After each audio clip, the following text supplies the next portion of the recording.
आप देख रहे हैं पीबीएन न्यूज। मैं हूं शब। पीबीएन न्यूज में अब वक्त हो चुका है दिन भर की कुछ खास खबरों पे नजर डालने का। तो आइए देखते हैं क्या है आज की खास खबर। समाजवादी पार्टी के सांसद जियाउर रहमान बर्क ने भारतीय जनता पार्टी पर तीखा हमला बोला है। उन्होंने आरोप लगाया है कि भाजपा असली मुद्दों से जनता का ध्यान भटकाने का काम करती है। बर्क ने कहा है कि सरकार को महंगाई, बेरोजगारी, शिक्षा और स्वास्थ्य जैसे अहम मसलों पर काम करना चाहिए, लेकिन इसकी बजाय भाजपा समाज को धर्म और जाति के नाम पर बांटने की राजनीति कर रही है। बीजेपी जो है सिर्फ इसी चीज़ तक सीमित रह गई है, मस्जिद, मदरसा, कब्रिस्तान और गोश्त तक। जो मेन मुद्दे हैं उनसे भटकाने का प्रयास किया जाता है और इस टाइप की मैं कहता हूँ आवश्यकता क्या है इस चीज़ की, ये चीज़ करने की। ये कोई पहली बार नवरात्र नहीं हो रहा। हम दूसरे के धार्मिक त्योहारों का सम्मान करते हैं और ये हमारा फर्ज बनता है, हमारा मजहबी फर्ज है और हमारा संवैधानिक भी फर्ज है। हम किसी के मजहब का अपमान नहीं करते, न ही त्योहार का अपमान करते। हम चाहते हैं इस देश के अंदर 140 करोड़ जो नागरिक हैं वो सभी लोग अपने अपने मजहबों को के साथ अपने सम्मान के साथ में रहे और अपने त्योहारों को अपनाएं।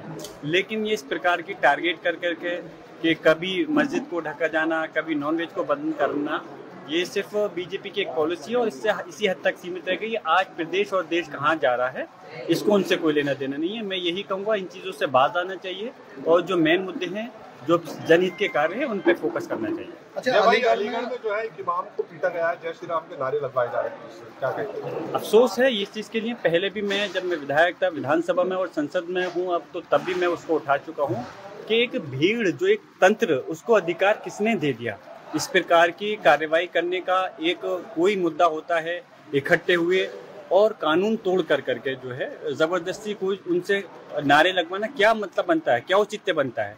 हम कहते हैं कि ऐसे जो भी लोग हैं जो भीड़ तंत्र के रूप में काम कर रहे हैं उनको खिलाफ सख्त कार्रवाई होनी चाहिए, एक्शन होना चाहिए और उनको ऐसी सजा मिलनी चाहिए कि आने वाले समय के अंदर कोई कानून का नहीं तोड़ सके, संविधान का अपमान नहीं कर सके और जो न्यायपालिका काम है, जो न्यायपालिका का अधिकार है किसी को सजा देने का, वो अपने हाथ में नहीं ले सकते। कानपुर के बाद आई लव मोहम्मद सल्लल्लाहु अलैहि वसल्लम को लेकर उन्नाव में भी हालात बिगड़ते नजर आ रहे हैं। शुक्रवार की नमाज के बाद बड़ी संख्या में लोग सड़कों पर उतर आए और जोरदार प्रदर्शन किया। शुरुआत में प्रदर्शन शांतिपूर्ण रहा, लेकिन कुछ ही देर में माहौल गर्मा गया। प्रशासन द्वारा प्रदर्शनकारियों को हटाने की कोशिश की गई, जिसके बाद स्थिति बेकाबू हो गई। प्रदर्शनकारियों ने पुलिस पर पथराव शुरू कर दिया, जिसमें कई पुलिसकर्मियों के घायल होने की खबर है। वहीं कुछ दुकानों और वाहनों को भी नुकसान पहुंचा। घटना की जानकारी मिलते ही भारी संख्या में पुलिस बल, पीएसी और आरएएफ को मौके पर भेजा गया। हालात को देखते हुए संवेदनशील इलाकों में ड्रोन से निगरानी की जा रही है और इंटरनेट सेवा भी बंद कर दी गई है। बता दें कि जिलाधिकारी और वरिष्ठ पुलिस अधीक्षक ने मौके पर पहुंचकर स्थिति का जायजा लिया और लोगों से शांति बनाए रखने की अपील की। प्रशासन का कहना है कि उपद्रवियों की पहचान की जा रही है और जल्द ही उनके खिलाफ कड़ी कार्रवाई की जाएगी। फिलहाल इलाके में तनावपूर्ण शांति बनी है और सुरक्षा बल तैनात है ताकि दोबारा कोई अप्रिय घटना न हो। उत्तर प्रदेश के कैबिनेट मंत्री और सपा अध्यक्ष ओम प्रकाश राजभर की रविवार को अचानक तबीयत बिगड़ गई। उन्हें चक्कर आ रहे थे, जहां बोलने और चलने में भी दिक्कत हो रही थी। इसके बाद उन्हें आजमगढ़ से लखनऊ लाया गया, जहां डिप्टी सीएम ब्रजेश पाठक खुद उन्हें लेकर लोहिया अस्पताल पहुंचे। आपको बता दें कि उन्हें एडमिट कराया गया और 2-3 घंटे तक उनका लोहिया में इलाज चला। इसके बाद मेदांता अस्पताल में शिफ्ट कर दिया गया। राजभर के इलाज के लिए मेदांता के एक्सपर्ट डॉक्टरों का पैनल बनाया गया है, जहां डॉक्टरों के मुताबिक स्ट्रोक अटैक के बाद उन्हें अस्पताल लाया गया। यहां आने के बाद उनकी सीटी स्कैन, खून समेत कई जांचें कराई गई। फिलहाल उनकी कंडीशन अभी स्थिर है। जी आपको बता दें कि उनकी जुबान भी लड़खड़ाने लगी है और बोलने में दिक्कत होने लगी है। मौजूद लोगों ने उन्हें संभाला और रविवार दोपहर 1 बजे कर लखनऊ के अस्पताल में लाकर एडमिट कराया। इसके बाद उन्हें लोहिया संस्थान के 6ठे फ्लोर के प्राइवेट वार्ड में शिफ्ट किया गया, जहाँ सीटी स्कैन रिपोर्ट नॉर्मल आने के बाद डिप्टी सीएम चले गए। थोड़ी देर बाद फैमिली मेंबर्स ने उन्हें मेदांता ले जाने का मन बनाया, जहाँ 3 बजे परिवारजन राजभर को मेदांता लेकर चले गए। प्रधानमंत्री नरेंद्र मोदी ने हाल ही में जीएसटी रिफॉर्म्स पर बोलते हुए इसे देश की आर्थिक व्यवस्था में बड़ा बदलाव बताया है। उन्होंने कहा है कि जीएसटी से न केवल टैक्स सिस्टम पारदर्शी हुआ है, बल्कि इससे छोटे व्यापारियों को भी लाभ मिला है। अब पीएम मोदी का अगला बड़ा लक्ष्य है लखपति दीदी योजना के जरिए महिलाओं को आत्मनिर्भर बनाना। माताओं, बहनों, बेटियों को सशक्त करना हमारी बहुत बड़ी प्राथमिकता है। देश में 3 करोड़ लखपति दीदियां बनाने हैं, ये बहुत बड़ा मिशन है, लेकिन ये मोदी का मिशन है। मुझे खुशी है कि पेमा खांडू जी और इनकी टीम इस मिशन को भी गति दे रही है।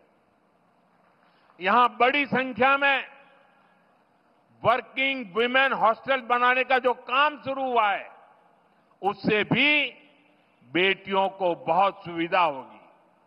साथियों, यहां बहुत बड़ी संख्या में माताएं बहनें आई हैं। मैं आपको जीएसटी बचत उत्सव की फिर से एक बार बधाई दूंगा। नेक्स्ट जनरेशन जीएसटी रिफॉर्म का भी बहुत बड़ा फायदा उन्हें ही मिलने वाला है। आपको अब हर महीने घर के बजट में बहुत राहत मिलने वाली है। किचन का सामान हो, बच्चों की पढ़ाई की चीजें हो, जूते कपड़े हो, अब ये और सस्ते हो गए हैं। साथियों, आप साल 2014 के पहले के दिन याद करिए, कितनी सारी परेशानियां थी। महंगाई आसमान छू रही थी, चारों तरफ महा घोटाले हो रहे थे और तब की कांग्रेस सरकार जनता पर टैक्स का बोझ बढ़ाती ही जा रही थी। मोरक्को में भारतीय समुदाय के साथ बातचीत में रक्षा मंत्री राजनाथ सिंह ने कहा है कि भारत के प्रति हमारी निष्ठा, लगाव और प्रेम स्वाभाविक है। हम दुनिया में कहीं भी हो, हमें ये भी नहीं भूलना चाहिए कि हम भारतीय हैं। भारतीय होने के नाते हमारी जिम्मेदारी दूसरों से अलग है। अगर हम मोरक्को में आजीविका कमा रहे हैं और अपने परिवार की देखभाल कर रहे हैं तो मोरक्को के साथ कोई विश्वासघात नहीं होना चाहिए। ये भारत का चरित्र है। लेकिन हम भारतवासी हैं और हम रोजी रोटी कमा रहे हैं मोरक्को में। अपने परिवार की परवरिश हम मोरक्को में रह रहे हैं। तो भारत के प्रति हमारी निष्ठा, भारत के प्रति हमारा लगाव, भारत के प्रति हमारा प्रेम, यह स्वाभाविक है, होना भी चाहिए। लेकिन हमें नहीं भूलना चाहिए कि हर के बावजूद हम भारतवासी हैं, चाहे हम दुनिया में जहां भी भारतवासी हैं, तो हमारा अन्य लोगों से कुछ डिफरेंट कैरेक्टर है, हमारा अलग चरित्र है।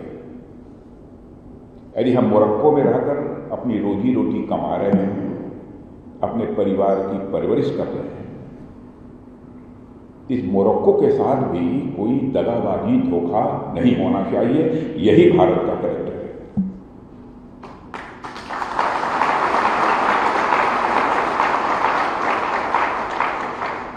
तो ये थी आज दिन भर की खास खबर। ताजा खबरों की अपडेट के लिए जुड़े रहिए हमारे साथ पीबीएन न्यूज पर।